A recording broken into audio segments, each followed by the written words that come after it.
नमस्कार, बहुत स्वागत है आपका। हर खबर देख रहे हैं आप और मैं हूं आपके साथ शाहनवाज मिर्जा। सीएम पुष्कर सिंह धामी ने एक बैठक की और इस दौरान उन्होंने कहा कि पलायन आयोग और पलायन समाधान आयोग बने। इस दिशा में सरकार ने काम करना भी शुरू कर दिया है और साथ ही इस बैठक में उन्होंने कई अहम दिशा और निर्देश भी दिए।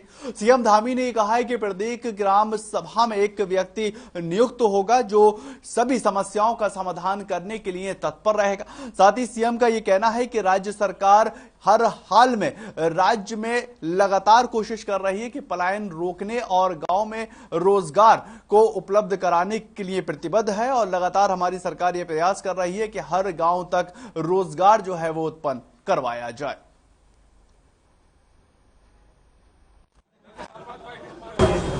पलायन आयोग ने बहुत सारे विषयों पर काम किया है, कैसे स्वावलंबन, स्वरोजगार, इन सब विषयों पर उनका एक पिछले 5 सालों में जो भी कालखंडों में उन्होंने अलग अलग पुस्तिकाएं भी उसकी बनाई हैं, प्रगति रिपोर्ट बनाई है। और अभी हमने उनसे अपेक्षा करी है कि पलायन आयोग और सरकार मिलकर, हमारा ग्रामीण विकास विभाग मिलकर और हमारे जो अपर मुख्य सचिव हैं श्री आनंद वर्धन जी और उनके साथ पलायन आयोग के सदस्य मिलकर एक कमेटी हमने आज गठित करने का उनको कहा है कि मिलकर एक गठित करें और उनके जो भी सुझाव हैं और 2025 के लिए हम कैसे पलायन रोक सकते हैं 1-2 बिंदुओं पर, और एक ग्राम एक सेवक, इस अवधारणा को लागू करने के लिए, धरातल पर लाने के लिए मिलकर जो है संयुक्त उपक्रम में हम लोग काम करेंगे। सरकार और पलायन आयोग दोनों मिलकर काम करेंगे, जिससे कि पलायन की जो हमारी समस्या है उसको दीर्घकालिक रूप से उसको समूल उसका निस्तारण किया जाए। और पलायन आयोग पलायन निवारण आयोग, ऐसा हमने कहा है कि उसका नाम हो पलायन निवारण आयोग। पलायन की जितनी भी समस्याएं हैं उन समस्याओं का समाधान हो, उसके लिए जो आज काफ़ी सारे बिंदुओं पर उनके सुझाव भी आए हैं, हम लोगों ने एक गहन चिंतन यहाँ पर किया है, उन सभी को लागू करेंगे। तो वहीं सीमांत जिले के जोशीमठ क्षेत्र के अंतर्गत हेलंग गांव में महिला खरीदारियों के साथ हुई अभद्रता के बाद मुख्यमंत्री पुष्कर सिंह धामी ने मामले का संज्ञान लेते हुए गढ़वाल कमिश्नर सुशील कुमार को जांच के आदेश दे दिए। गौरतलब है कि घटना चमोली जिले के हेलंग गांव की है, जहां पर हरेला पर्व के दौरान गांव की महिला अपने मवेशियों के लिए घास लेने के लिए गई थी और उन महिलाओं के साथ पुलिस और सीआरपीएफ के जवानों ने अभद्रता की। इसके बाद प्रदेश की महिलाओं ने उन महिलाओं के लिए आवाज उठाना भी शुरू कर दिया है, जिसके बाद अलग अलग संगठनों के द्वारा मुख्यमंत्री को शिकायत भी दी गई है।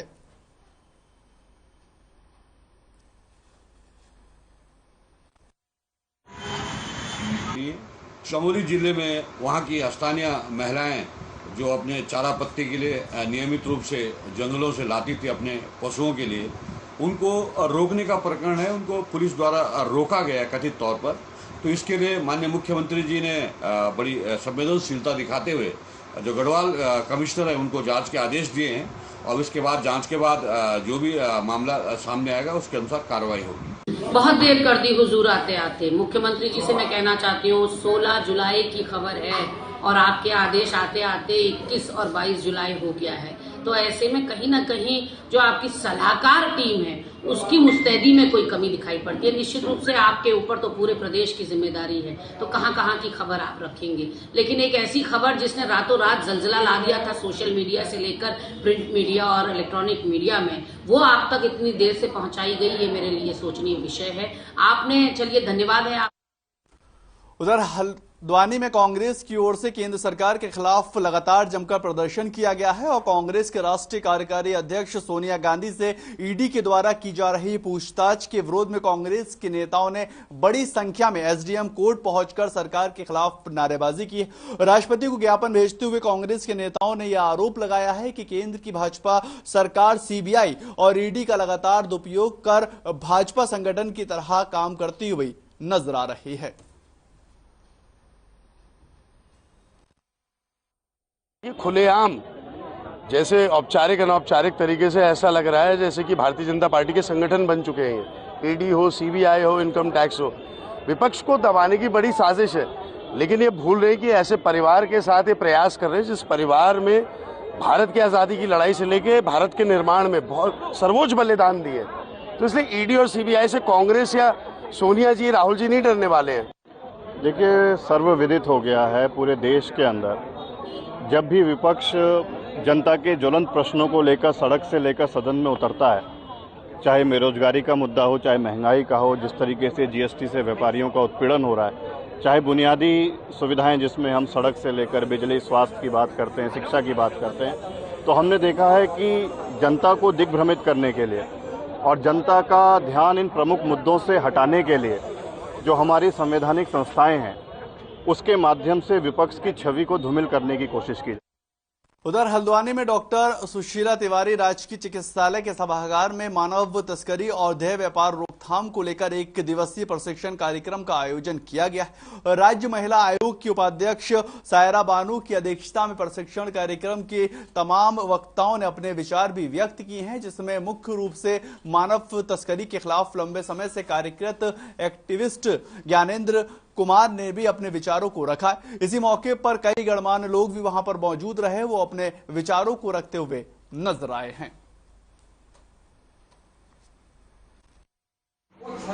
उत्तराखंड में बहुत तेजी से मानव तस्करी बढ़ता चला जा रहा है और आप लोगों को जानकर ये आश्चर्य होगा कि जो 10 हिमालयी राज्य हैं उसमें उत्तराखंड मानव तस्करी में नंबर 1 पे आता है, पहले स्थान पे आता है।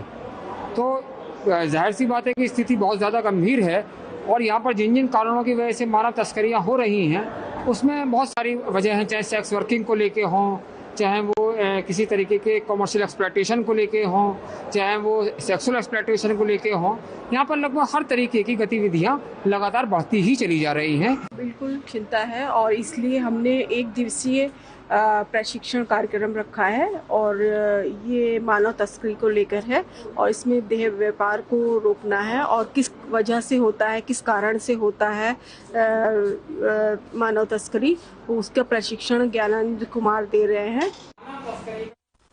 उधर हरिद्वार रानीपुर पुलिस और एसओजी के साथ साथ एंटी ड्रग्स टास्क फोर्स ने एक ऐसे शराब तस्करों को गिरफ्तार कर लिया है जो शराब तस्करी के साथ साथ स्मैक के तस्करी में भी लगातार सक्रिय भूमिका निभाते रहे। पुलिस ने तस्करों के साथ कुल 4 लोगों को 4 लाख की स्मैक के साथ गिरफ्तार कर लिया है और एसओजी हरिद्वार को पिछले कुछ दिनों से सूचना ये मिल रही थी कि कोतवाली रानीपुर के सोलेमपुर इलाके में रहने वाले शराब का एक बड़ा तस्कर चलाते हैं। अब स्मैक की तस्करी में भी वो संलिप्त होते हुए नजर आए हैं और ये गिरोह बनाकर विभिन्न इलाकों में नशे की लगातार सप्लाई भी किया करते हैं।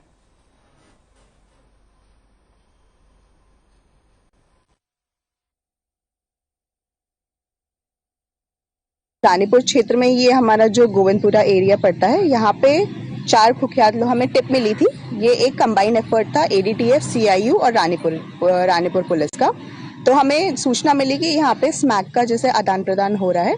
तो जब हम लोगों ने फॉलो अप करा तो यहाँ पे 4 अभियुक्तों को पकड़ा गया और हमें इनके साथ क्वांटिटी भी अच्छी खासी स्मैक की मिली।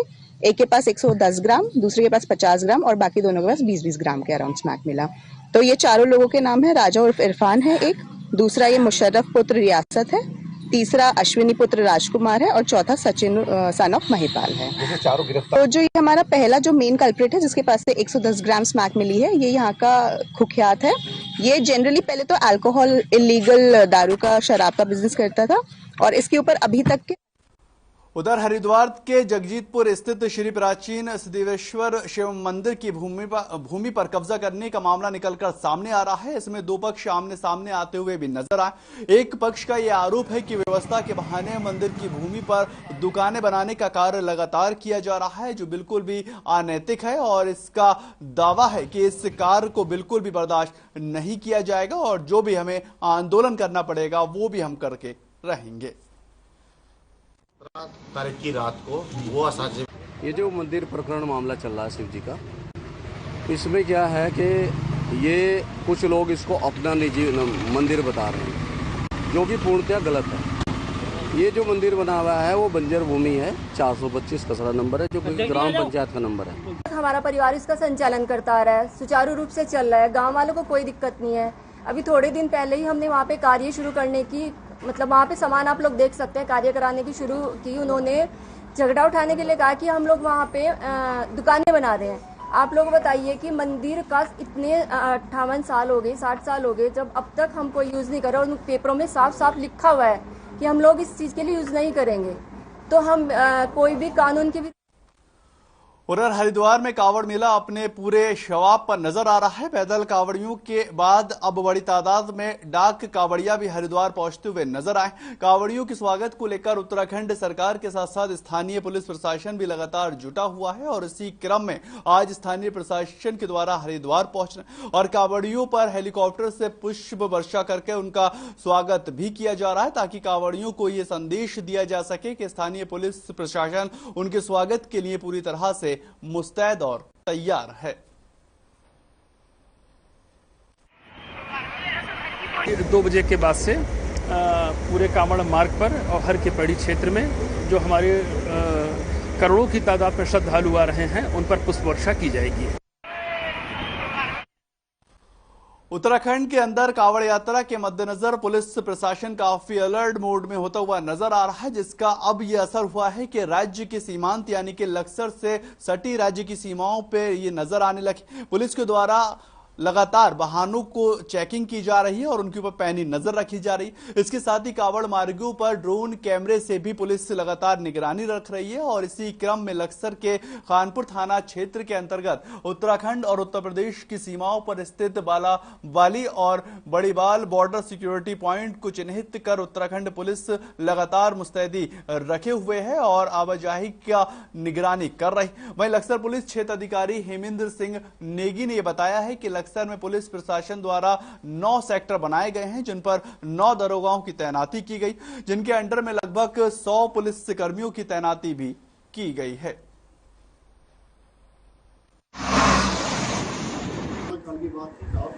दो साल तक तो हमारे आंकड़े की इस बार जो है हर साल की तरह से ज्यादा कांवड़ आएगी, इसलिए एक जो कांवड़ में एक सुदृढ़ पुलिस व्यवस्था की गई है और इस क्षेत्र में तो 100-150 आदमी हमने नाइट और डे में लगाए हैं।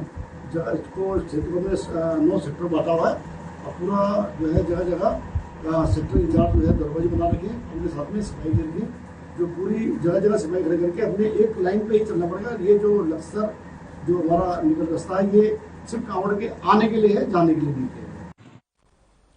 खबर उत्तरकाशी के जिले से है, जहां पर इन दिनों हो रही बारिश से लोगों की मुसीबत लगातार बढ़ती हुई नजर आ रही है और आपको बताएं कि भारी बारिश के चलते स्कूली बच्चे पानी में निकलने को मजबूर होते हुए नजर आए।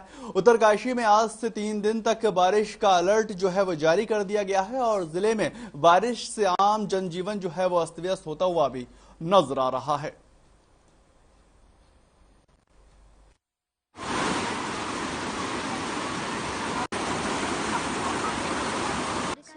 जिसकी वजह से हम 1 घंटे स्कूल में ही रुके और यहाँ पे बहुत नाले आए और सब लोगों ने खुद नाले में कूदकर सारे बच्चों को नाला पार करवाया।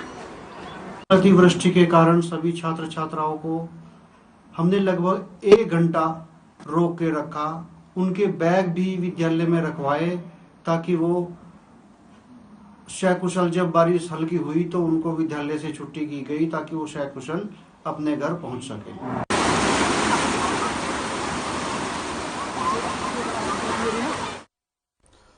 तस्वीरें साफ तौर पर ये बयां कर रही हैं कि किस तरह से उत्तरकाशी के अंदर बच्चे स्कूल जाने को मजबूर होते हुए नजर आ रहे हैं, क्योंकि ये जो नाला चल रहा है इसमें किसी के बच्चे के फिसलने के बाद एक दर्दनाक घटना भी घट सकती है। इसको लेकर लगातार प्रशासन जो है वो अलर्ट मोड पर तो है ही और लगातार ये कोशिश की जा रही है किसी भी सूरत हाल में इन तमाम दिक्कतों को दूर किया जाए और भारी बारिश का जो अलर्ट मौसम विभाग ने दिया है उससे निपटने को लेकर भी जमीनी स्तर पर तैयारियां की जा रही हैं।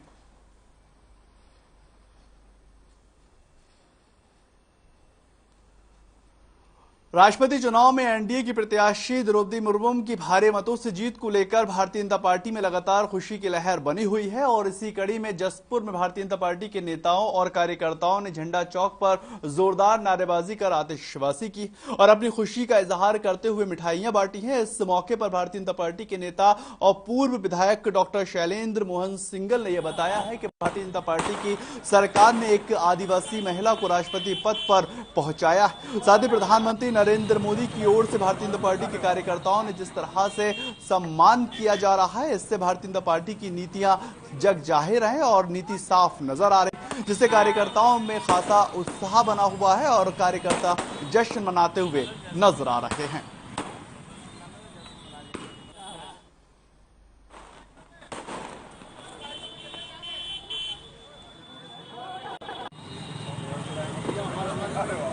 सबसे ज़्यादा जो भारत के अंदर आदिवासी लोगों को आगे नहीं लाया जाता था किसी भी प्रशासनिक व्यवस्था में, हालांकि उनका अपना एक अधिकार है। हर एनडीए सरकार ने ये कोशिश की कि ऐसे व्यक्तियों को जिनकी पहचान समाज में बड़ी मुश्किल से होती है, ऐसे व्यक्ति को आगे लाया जाए और शीर्ष स्थान पर उनको बैठाया जाए।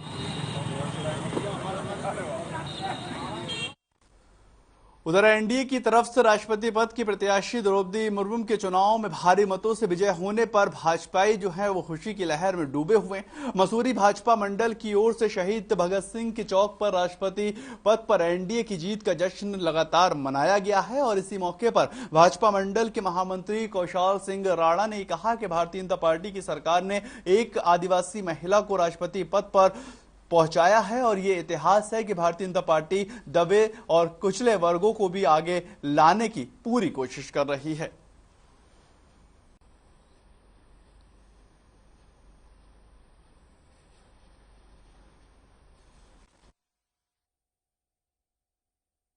बड़ा हर्ष का दिन है। आज भारत के सर्वोच्च पद राष्ट्रपति, महामहिम राष्ट्रपति पद पे श्रीमती द्रौपदी मुर्मू जी राष्ट्रपति निर्वाचित हुई हैं, उनको विजय घोषित कर दिया गया है और रिकॉर्ड मतों से वो जीती हैं। और सबसे बड़ी खुशी की बात है कि महिला होने के साथ साथ एक आदिवासी महिला है और एक हमारी आदिवासी बहन जो भारत के सर्वोच्च संवैधानिक पद पे पहुंची हैं, उसके लिए मोदी जी का भी धन्यवाद, नड्डा जी का, अमित शाह जी का, सबका धन्यवाद कि जो हमारे दीनदयाल उपाध्याय जी की एकात्म मानववाद कि आखिरी छोर पे खड़े हुए व्यक्ति तक हमारी विकास की किरण पहुंचनी चाहिए, वो आज सिद्धांत सिद्ध कर दिया कि कोई भी व्यक्ति अब मोदी जी के राज में, मोदी जी के छत्र छाया में या मोदी जी के प्रयासों से किसी भी। उत्तराखंड पुलिस और प्रशासन ने प्रदेशवासियों की सुरक्षा को लेकर नए कदम उठाए हैं और इसी के चलते पुलिस प्रशासन ने दूसरे राज्यों से आकर उत्तराखंड में किए गए मकान में रहने वाले लोगों का सत्यापन अनिवार्य कर दिया। डीजीपी अशोक कुमार ने किराएदारों से शपथ पत्र लेना अनिवार्य किया है और गलत जानकारी देने वालों के खिलाफ मुकदमा दर्ज करने के निर्देश भी दिए। इसके साथ ही किराएदारों को मूल थाने से वेरिफिकेशन कराकर रिपोर्ट या चरित्र प्रमाण पत्र भी अपना जमा करना होगा। और उत्तराखंड में इस वक्त कांवड़ यात्रा लगातार चल रही। इस कांवड़ यात्रा का पीक टाइम भी शुरू हो चुका है, यानी कि अब कांवड़ यात्रा में ज्यादा से ज्यादा संख्या में श्रद्धालुओं के पहुंचने की लगातार उम्मीद बनी हुई है। इसको लेकर डीजीपी अशोक कुमार ने यह बताया है कि पिछले 7 दिनों में 70 लाख कांवड़ी हरिद्वार पहुंच चुके हैं और अनुमान के अनुसार 6 दिन में 2 करोड़ से ज्यादा कांवड़िए हरिद्वार पहुंच सकते हैं।